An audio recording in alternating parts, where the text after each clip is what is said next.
Hello everyone, welcome to Learn Easily. Here the first PUC English examination grammar verbs.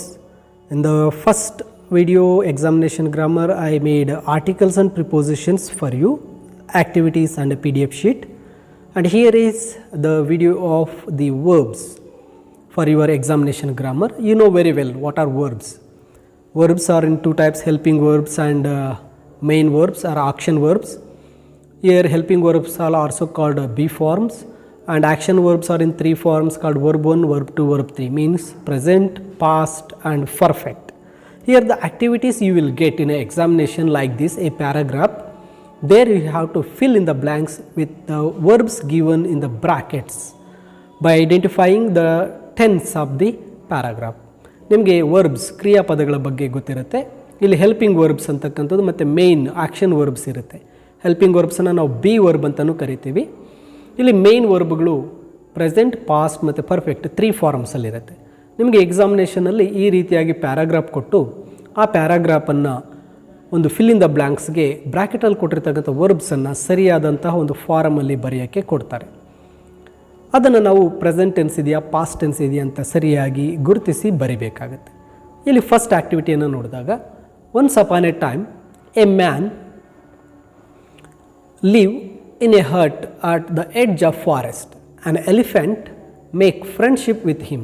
One day when it be plus rain heavily, the elephant request the man to allow him to put his trunk on his hut. ಇಲ್ಲಿ once upon a time ಅಂದಾಗ ಇದು past tense ಆಗುತ್ತೆ. So live ಅಂತಕ್ಕಂಥದ್ದು lived. Once upon a time a man lived in a hut at the edge of forest. And elephant make ಅಂತಕ್ಕಂಥದ್ದು past ಟೆನ್ಸ್ಗೆ made friendship with him. One day when it be plus rain, ಇಲ್ಲಿ be ಅಂದಾಗ helping verb ಬರಬೇಕು. So past ಟೆನ್ಸ್ಗೆ helping verb was ಮತ್ತು verb ಬರುತ್ತೆ. It ಅಂತಕ್ಕಂಥದ್ದು singular ಇರೋದ್ರಿಂದ ಇಲ್ಲಿ ವಾಸ್, ರೈನ್ ಅಂತಕ್ಕಂಥದ್ದು raining. Was raining heavily. The elephant request ಅಂತಿದೆ. ರಿಕ್ವೆಸ್ಟನ್ನು ನಾವು ಪಾಸ್ಟ್ ಟೆನ್ಸ್ಗೆ ಕಳಿಸಿದಾಗ requested. Elephant requested the man to allow him to put his trunk in his hut.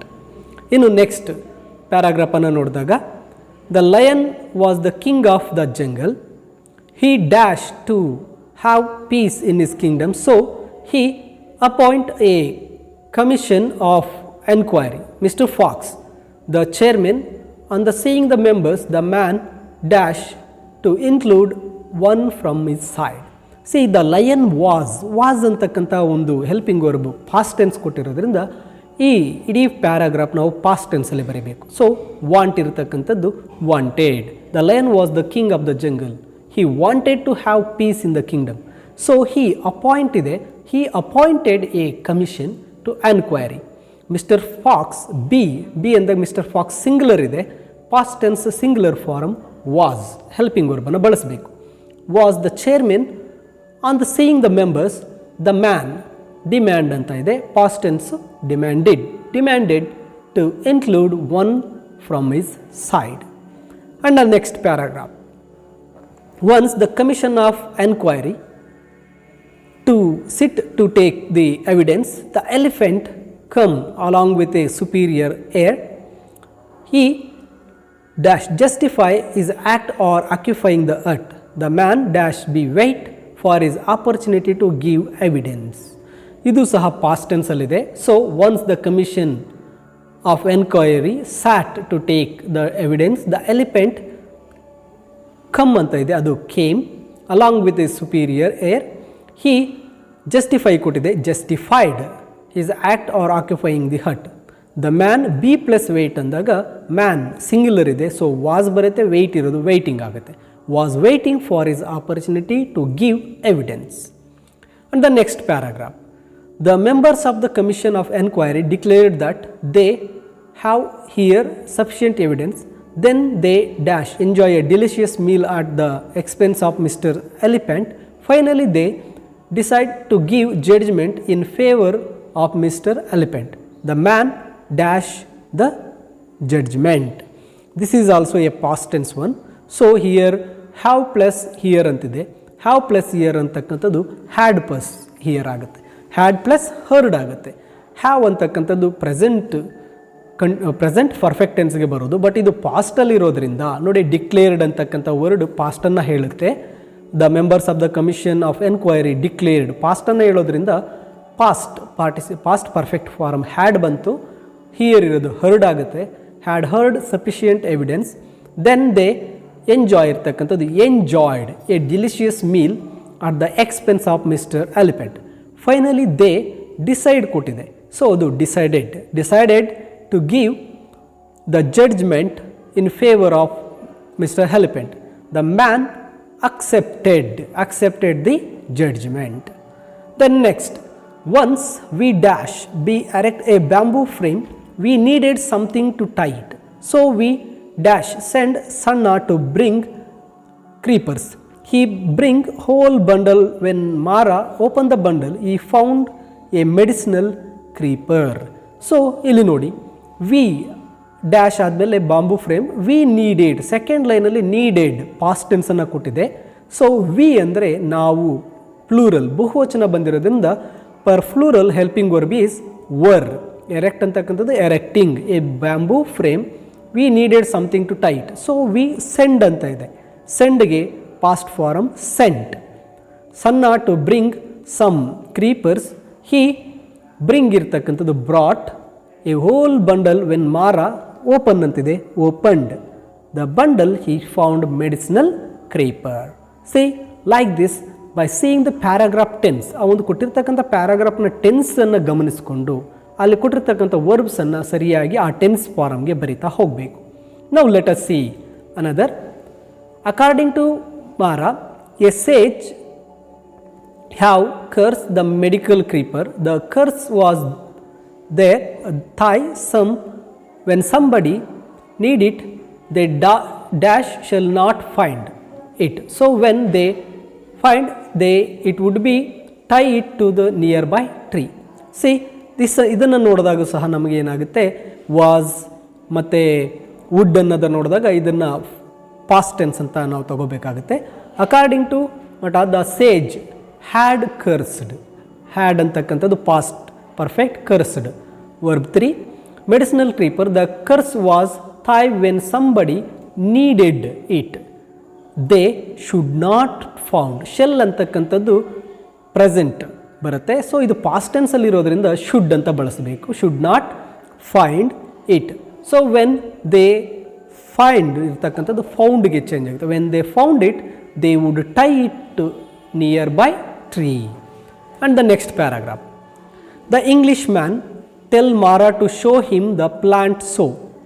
Mata take him to the forest. Although they searched the whole day, they did not find it. So the Englishman threatened to shoot him.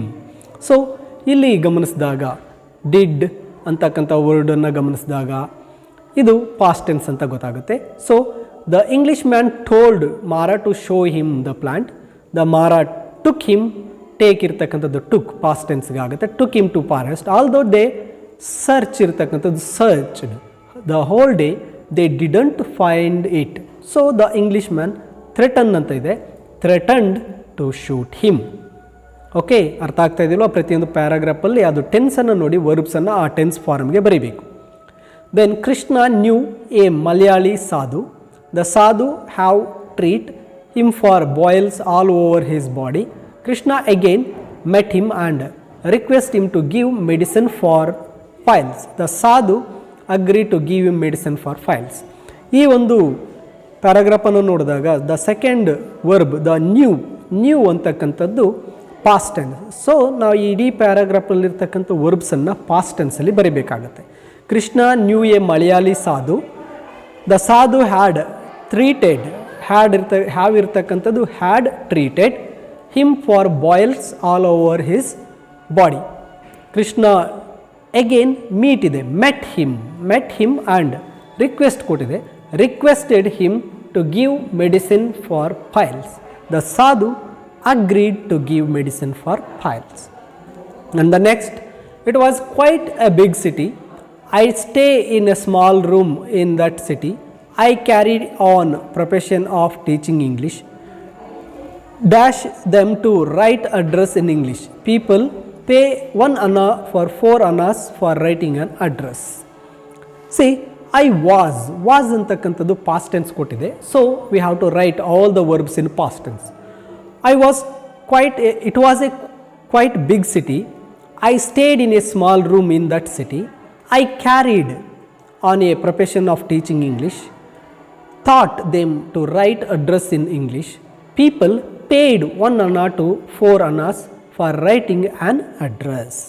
And next paragraph, by tradition the people of the city dash soldiers, but some of them dash to distant places, many others dash as a watchman. Many was highly valued by them for money.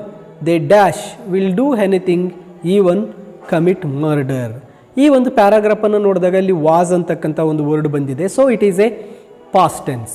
So ಇದಕ್ಕೆ answer ಬರೆದಾಗ by tradition the people of the city were soldiers ಅಂತ ಕೊಟ್ಟಿರೋದ್ರಿಂದ that is plural form. ಪ್ಲೂರಲ್ಗೆ past tense be, ಒಂದು be ಅಂದಾಗ helping verb ಬರೀಬೇಕು, were ಅಂತಕ್ಕಂಥದ್ದು ಬರುತ್ತೆ. But some of them go ಇದೆ, ವೆಂಟ್ ಪಾಸ್ಟ್ ಟೆನ್ಸು ವೆಂಟ್, ಗೋಗೆ past tense went distant places. Many others serve ಅಂತ ಕೊಟ್ಟಿದೆ, served as watchmen. Money was highly valued by them. For money they will do ಅಂತ ಇದೆ. will ಅನ್ನ past tenseಗೆ ಬಂದಾಗ would ಬರುತ್ತೆ. They would do anything, even commit murder. And the last paragraph here, I got up at 4 p.m. got up, got ಅಂತಕ್ಕಂಥದ್ದು past tense. So remaining ಎಲ್ಲ verbs ಬ್ರ್ಯಾಕೆಟಲ್ಲಿರೋ ವರ್ಬ್ಸನ್ನು ನಾವೇನು ಮಾಡಬೇಕು, ಪಾಸ್ಟ್ ಟೆನ್ಸ್ಗೆ ಬರೀಬೇಕಾಗತ್ತೆ. I got up at 4 p.m. And finished my daily chores. Then I stepped out for a meal. I had 4 rupees in wallet, in which was in my coat pocket. I entered a restaurant and ordered a meal. See, these are the activities for the verbs in your examination grammar. You will get a paragraph to write the verbs given in the bracket. First you have to identify the tense of the paragraph by seeing the tense means like past tense verbs or was, you have to identify, and you have to write in past tense, or if it is in present tense you have to write the present tense verbs. Okay, I hope you understood, and even you can download this PDF in my Learn Easily app. In Learn Easily app I made a first PC, second PC grammar tab. There you can go and watch this video, and even you can find the PDFs which I made for you examination grammar. Thank you for watching this video.